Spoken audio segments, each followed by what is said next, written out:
Hey friends, happy Wednesday. Thanks for joining us for Unscripted on 13 Plus. I'm Anna Orsini. And I'm Carson Courier. We hope you're having a great day so far. Definitely a busy night for weather conditions here at home and across the state. Seeing lots of craziness. Lots of craziness started in California, kind of made its way here. We were seeing impacts to the north of us, especially in Flagstaff. One thing we do want to touch on first, though, is the fact that the opening arguments get started today in the Christopher Clemens trial. We've been talking a lot about this week, and so we just kind of wanted to circle back on this to start off because it's a major case, obviously, that we've been following. We had JD earlier this week talking about the significance of this case. Now, we know that Clemens is charged in the murder and kidnapping of 6-year-old Isabel Celis more than a decade ago. Again, opening statements begin today in front of the jury that was selected yesterday. The court has not disclosed anything about the jury's makeup, so we don't know how many men, how many women are on the jury, anything at all. They're keeping all of that under wraps for this case. Clemens' first trial, you may remember, ended in a mistrial last March when the jury could not reach a verdict. And we know that JD Wallace is going to be covering everything that happens day after day with this case. So be sure to stick with us here on Unscripted on 13 Plus. He'll be joining us back here in about 15 minutes live from outside the courthouse. So a lot to look forward to this morning. Absolutely. And of course, the other big story of the day has been weather. We've seen those storms. It is beautiful. Still those clouds outside today. Sunshine break through. And those temperatures not going to be anywhere near as warm as what we saw at the start of the week. But the good news is that these storms are starting to make their way out of our region, not seeing as significant of impacts as other places, obviously not seeing nearly as significant of impacts as California did over the past few days. So we do want to go ahead and bring in First Alert forecaster Allie Potter because we have our radar pulled up in front of us that we'll take a look at in a second. And it's still pretty active on the radar, so are we going to see those storms making another round through our region today? Yep. In the afternoon, mostly. It really just feels like a rinse and repeat. Yeah. We were literally here last week exactly talking about this, right? So we did pick up some snow overnight. We picked up some rain. That's exactly what was expected. So everything is really rolling through like it should, or like we anticipated. Like you said, nothing like California. No. We're not seeing those type of conditions, but it is that same storm system. So when it reaches us, it tends to weaken, which is good news. She's a little less mad, this storm system. She's had her time to kind of calm down. Just go, is it me? Is it me? Am I the problem? It is you. You are the problem. Exactly. So, but this is exactly what we're tracking right here on our radar. In fact, those storms have now gone more north. So Dudleyville is who is seeing those impacts. Some of that rain will start to move through Marana. In fact, parts of Sarita, a little bit in the 3 Points area. The higher elevations, though, Mount Lemon, seeing that snow there.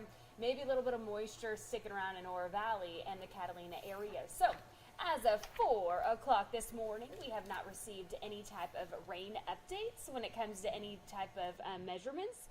But we will check back with National Weather Service. They tend to do it later on this morning or maybe even this afternoon. So, Hereford, look at you.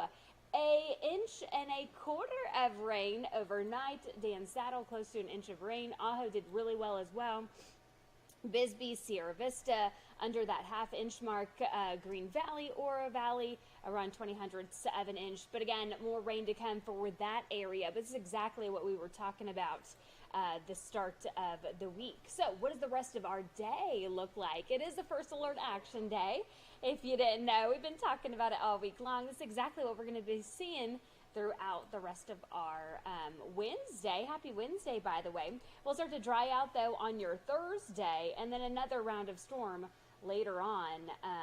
A slight chance for rain heading into the weekend.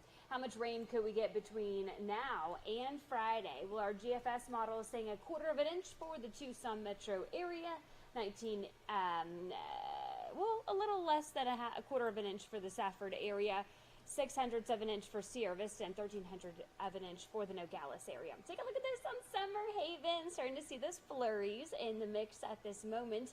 Just some great news, though. 3 to 5 inches that Mount Lemon received overnight. So skiers and snowboarders rejoice.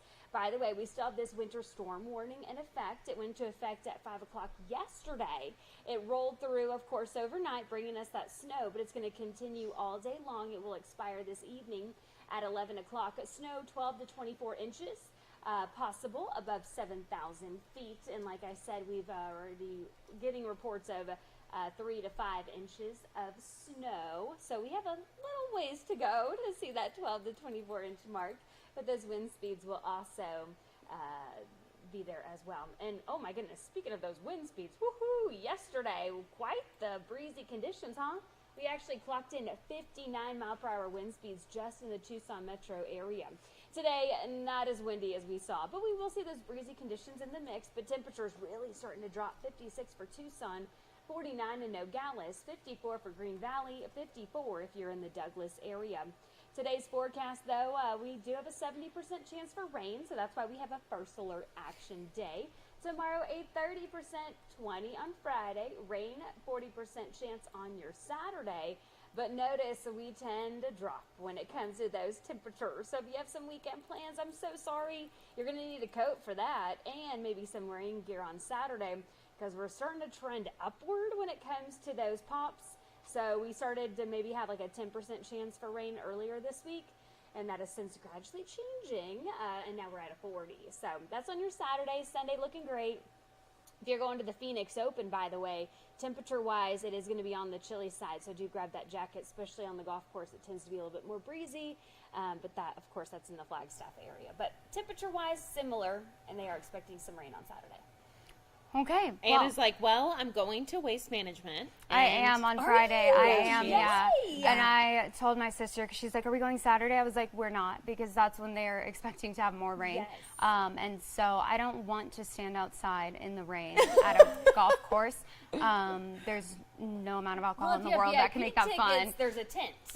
I just like, it sounds soggy and wet, and I don't want to ruin my shoes. It's a whole thing. Anyways, not ideal weather. And the golfers are going, well, what about us? I know. You're playing for money. That's the thing. I'm not even being paid. I have to pay to be there. That's true. Yeah, but definitely not the conditions that we want to see for a weekend ahead, 54, 58. I mean, that's still kind of chilly. I know it is. But we can't What are we do gonna anything. do? Yeah. We can't do anything We about it literally anyways. cannot do a single suck thing. it up. That's what we gotta do. Perfect. Exactly. Thank you, Allie. Thank you. Well, of course, as we talk about this storm system here in our region, we all know that this kind of stemmed from this California storm system that we've been seeing, those two atmospheric rivers, just absolutely ravaging California over the weekend and into this week. We know at least 9 people have died. According to California's Office of Emergency Services, a lot of those people being crushed by falling trees because of the winds and some of the storms, rain obviously soaking into the ground and making those trees more susceptible to falling.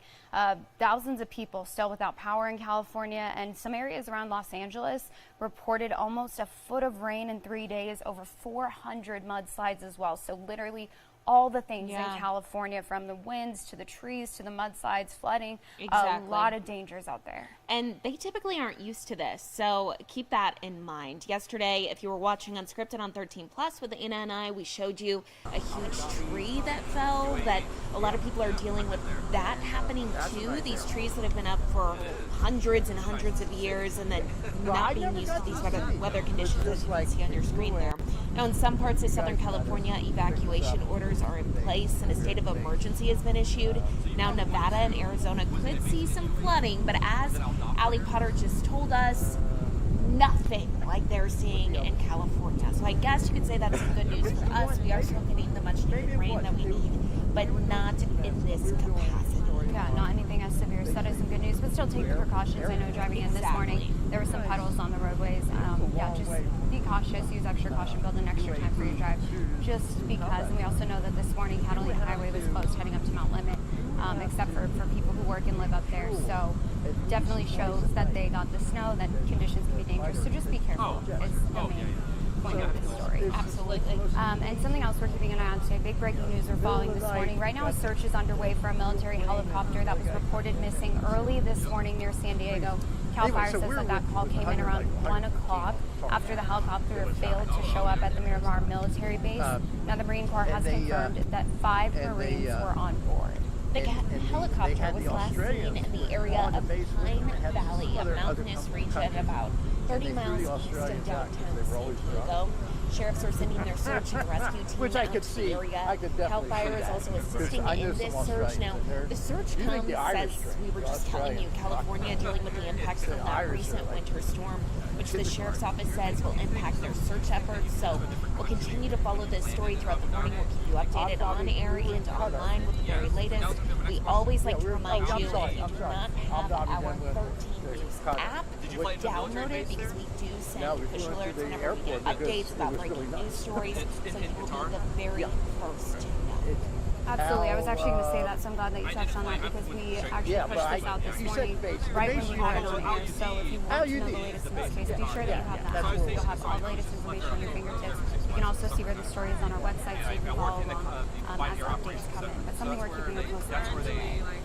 Now, something else that we're keeping an eye on, of course, election 2024, and we do know that last night they got some of the numbers in from Nevada's primary, and it was a big loss for Republican presidential candidate Nikki Haley, who appeared to lose decisively to the option none of these candidates in Nevada's primary. So if you remember, Trump was not on Nevada's primary ballot, but 63% of voters actually opted for the none of the candidates option instead of Nikki Haley.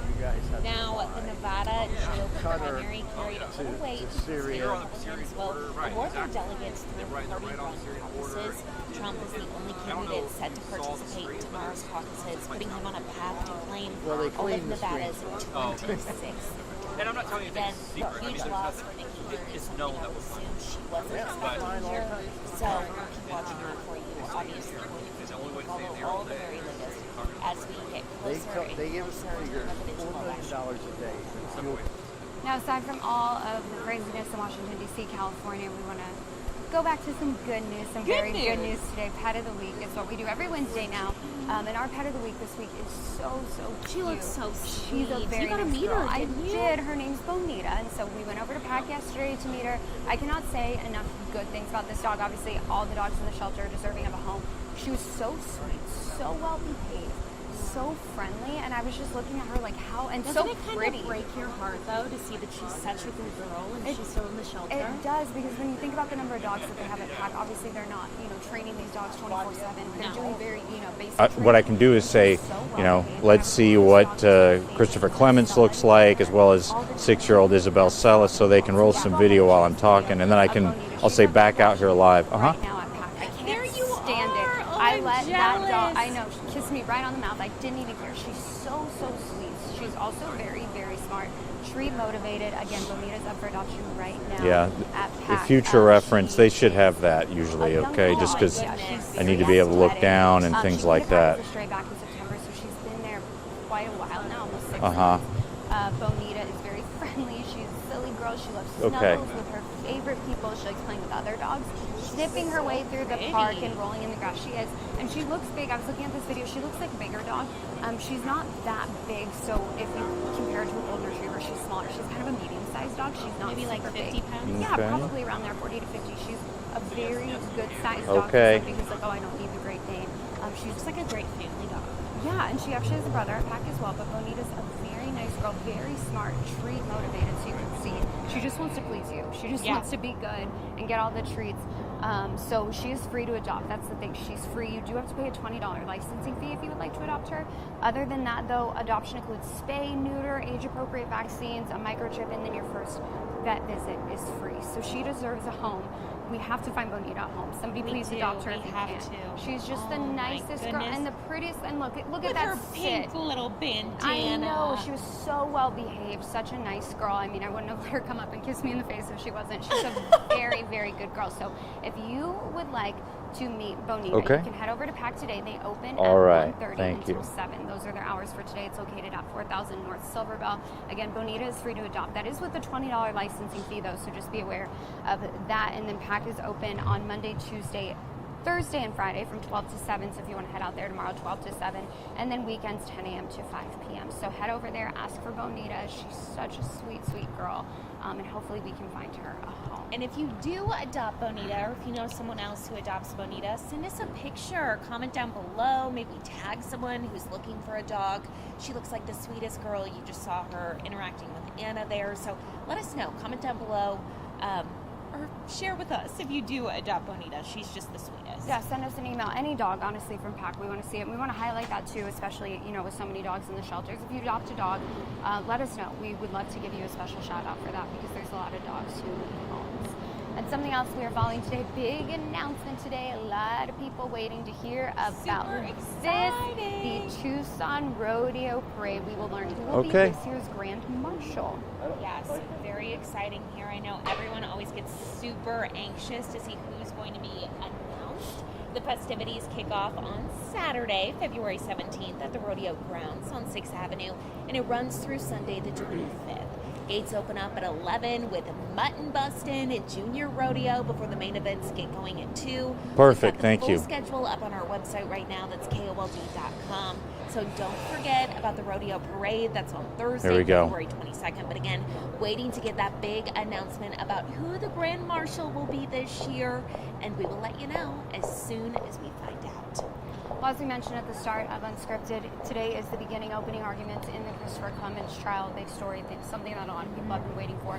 The retrial of Christopher Clemens, and we said our very own JD Wallace is outside of the courthouse right now, kind of walking us through what to expect in these first few days of the trial. And we know it's a trial that could last up until March, so a big trial, a long trial, jury selection yesterday. We're going to send it to him for the latest information that we're getting from him this morning. Good morning. We're live at the Pima County Superior Court, where the second trial of Christopher Clemens is set to start in about half an hour. At least opening arguments are set to start. Let's take a look at what we have from previous appearances in court for Christopher Clemens, as well as 6-year-old Isabel Celis. He, of course, is charged with the murder of 6-year-old Isabel Celis, who disappeared April 20th, 2012, and the Clemens directed the FBI to where Isabel Celis was buried back in 2017 in order to get some unrelated charges dropped. Now, as you'll remember, the first trial of Christopher Clemens ended in a mistrial just about a year ago after 10 days of trial and then 2 days of deliberation by the jury. They deliberated about 9 hours, but they could not reach an agreement on the murder charge, and the judge, James Marner, declared a mistrial. Now, these opening arguments are set to start once again here about 10:30. The prosecution usually goes first, and last year during the opening statements, the prosecution said there was no evidence that actually puts Christopher Clemens in Isabel Celis's bedroom, but that the evidence they do have points to him and will support that he should be convicted for her murder. He is charged with first-degree murder, kidnapping, as well as second-degree burglary, the breaking in to actually take Isabel Celis from her bedroom. The defense will likely say that this evidence is still circumstantial because you do not have Christopher Clemens seen with Isabel Celis or any sort of connection, direct connection between the two. The prosecution last year immediately called Isabel's father, Sergio, to the stand because he was the one who discovered she was missing. Then we'll have to see how far this goes today. Back out here live. Once again, opening arguments are set to start in about half an hour, and we'll have an update for you on KOLD News 13 live at noon. At the Pima County Superior Court, JD Wallace, 13 News. And thank you, JT. Talking about something else now that is on the top of everyone's mind is the Super Bowl. You are taking a live look at Allegiant Stadium in Las Vegas this morning, and as you can see, looks calm, but as you can see Kansas City Chiefs logo there, 49ers on the other side, getting ready for that big day. Lots of tents out there, people really just getting excited. And later this morning, Security of Homeland Secretary Alejandro Mayorkas will participate in a news conference with officials with the NFL. They will discuss safety and security of employees. I know when we had the Super Bowl here last year, it was something that we were talking about a lot. How are we going to make sure that everyone here at home, along with all the folks that are helping run the Super Bowl, are safe? And that's exactly what is happening later this morning. Now, since it carries the highest designated level for security, the federal government does provide help in securing the Super Bowl and just making sure that everybody is okay. They provide aerial support, bomb detection, K-9 teams, cyber risk assessments, and aerial support again. So this is something we'll be keeping an eye on. Obviously, Las Vegas is pretty close to Arizona. Some people might be heading up there for that big game on Sunday, and so we just want to make sure that everyone is safe, and that's what they'll be talking about, especially in a place like Vegas, which draws such big crowds anyways. We think back to a few years ago. I don't know exactly how many years ago, when there was the shooting at the Jason Aldean concert there. And obviously very tragic, but when you get so many people in one concentrated space. You got to talk about all the logistics. All the logistics, making sure that everyone's having a good time, but also that everyone's safe. So we'll let you know what comes out of that later this morning. But we want to take another live look from Vegas because, of course, Look at the that, Sphere. the The Sphere. Sphere in Vegas. And obviously with the Super Bowl being there, a lot of people will go to Vegas anyways during the Super Bowl just to bet. Sports betting is a huge thing. And with that big game being in Vegas, betting Can you just options. imagine? No, it's going to be crazy. wild. Chaos in Vegas this weekend. So we know that gamblers now have more options than ever to proposition wagers, which are more commonly known as prop bets. So instead of focusing on the game result or which team covers the point spread, prop bets can be placed on almost every other aspect of the game, from the opening coin toss to the winner of the game's MVP award. Which is really exciting, especially for folks who maybe aren't that interested in The what sports. happens in the game. It's more like kind of the entertainment aspects Right. of sports, Yeah. right? So we know that one bet in particular is, of course, relating to Taylor Swift and Travis Kelce, because, I mean, why not? So in Las Vegas this weekend, they found a way to incorporate Taylor into the betting action, despite restrictions that all prop bets must be based on the action on the field. This is how they got around that. So they made it based on whether Travis Kelce's number of catches in the Super Bowl on Sunday will match or exceed Taylor Swift's number of platinum albums, which is 10. So a $100 wager on Kelce to top Swift's total would pay out to about $450 in winnings. So a nice little bet there. A nice little way, to get involved if you would like to bet on the Super Bowl, but you're like, I don't know a thing about sports. It's a fun way. I personally will not be betting on the Super Bowl or anything. I will be betting on the Super Bowl. Will you be? Yeah, my husband's got me really into it. So Really? Yes, but I only do like the $10 bets. It's Oh my super goodness. fun with like FanDuel, and you get free bets too. See, because it's like, he's like, okay, so instead of me just like placing bets, he's like, I can do a parlay through Carson. Oh, that And is then exactly it's like, what he's doing. He's like, He- give and me he- all your digital Yes. devices, we'll create accounts. Yep, he has my phone and his phone. And he's like, all right, I've got this to hit, you've got this to hit. Now, let me say, in the past 2 weekends, we have lost both parlays by one. Oh no. Like, we had one thing that didn't happen, and we almost won $800 last weekend, and then, of course, it didn't happen. But we're only betting like $10, $15. and Yeah. it's fun. So the payoff, I mean. It also makes me enjoy watching. Yeah. You're like, I'm watching I'm for a like, purpose. bring me the money. Right. Well, speaking of Super Bowl, all things Super Bowl, drinks, obviously a big thing, food, beverage, what are you going to do for the Super Bowl? Now, unfortunately, this will not be something that you can actually drink during the Super Bowl, but a couple weeks after the Super Bowl, it will be available to everybody in the U.S. and Canada. It is a spiced Interesting. Coke. Yes, it blends the taste of Coke with raspberry and spiced flavors. Coke's vice president of marketing said that the soda was selected because it's, quote, all about being on category trend and responsive to our consumer preferences who are craving bolder, new flavors. So it'll be available in both cans and bottles in various sizes. It goes on sale February 19th in the U.S. and Canada. It's giving Dr. Pepper. I see. The thing is, I already think Coke's spicy because anything that's carbonated to me is spicy because I don't drink carbonated drinks. Interesting. So as soon as I take a sip, I'm like, oh, that hurts. It's I love spicy. all the carbonation. Will you drink this, do you think? Absolutely. Absolutely. We'll have a taste test with Let's Clemens do it. Why not? Yeah, so interesting. I like how these brands, because they did something recently, I forget what it was like, it was a different flavor Coke. I forget which one. It looked pretty. It sounded cool. It had like vanilla in it or something. Yeah. I didn't try it though. So yeah, lots of different, I mean, people will throw money at anything new regardless. So Oh, absolutely. good marketing for them. So what are you doing for the Super Bowl? Let's go back to this live look here in Vegas. I'm just jealous. I wish I was there. Are you planning on going to a watch party? Are you just going to eat some food at your house? Are you going home for the weekend to Phoenix? What's happening? I'll be in Phoenix on Sunday. I don't even know if I'm going to watch it. I know that breaks My your heart. I heart. know. I've never been a big Super Bowl girly. I'm also not a huge NFL girly. Obviously, I'll watch certain games, but I'm college football. Like, that is really my prime. I love college football too. So I'm not, I don't have much like emotionally invested in it. I'm kind of the way I was with like the award shows earlier this week. I want to see what people are wearing and where they're sitting, but that's kind of the extent of it. What about you? Going to a big Super Bowl party. I'm making 4 different trays of food. Oh my goodness. I'm the sweets girl, so I'm making a butterfinger cake, Yummy. cheesecake dip, what else am I doing? Pepper jelly cream cheese dip with Ritz crackers. Very yummy. Oh my I'm gosh. very excited for the Super Bowl. I Y'all, even took Carson's, Monday off. yeah, Carson's so excited that like 3 months ago she took the Monday after the Super Bowl off. It's true. Because it's a holiday in Carson Courier's world. So let us know what you're doing for the Super Bowl, what plans you have. And a reminder, it is on KOLD. So Yeah, you can watch it right here on CBS. Yes, absolutely. So yeah, let us know. Let us know what you're doing, and let us know if you adopt Bonita. Don't forget about her. We'll have that up on our website. So if you Also, comment down below who you're going for in the Super Bowl. oh, very interesting. Yeah. Yeah, we like to see. Yeah, I don't have a preference. Who are you going for? I don't care. Anna doesn't care. Anna Okay, doesn't one care. last live look to the sphere because it's just the sphere and it's so. Because we're not in Vegas while other I people know. are. Also, I think this is just so strange. I think it's so cool. I mean, is cool. I don't even get how it works, but it is very cool. Well, thank you so much for joining us for Unscripted on 13 Plus. Don't forget today is the first alert action day, so just be aware of that, especially if you're heading up to higher elevations because of the rain and snow that we've gotten recently and the next round of storms moving in. We thank y'all again for joining us for Unscripted on 13 Plus. Have a great rest of your Wednesday. Thanks for watching. Have a great day.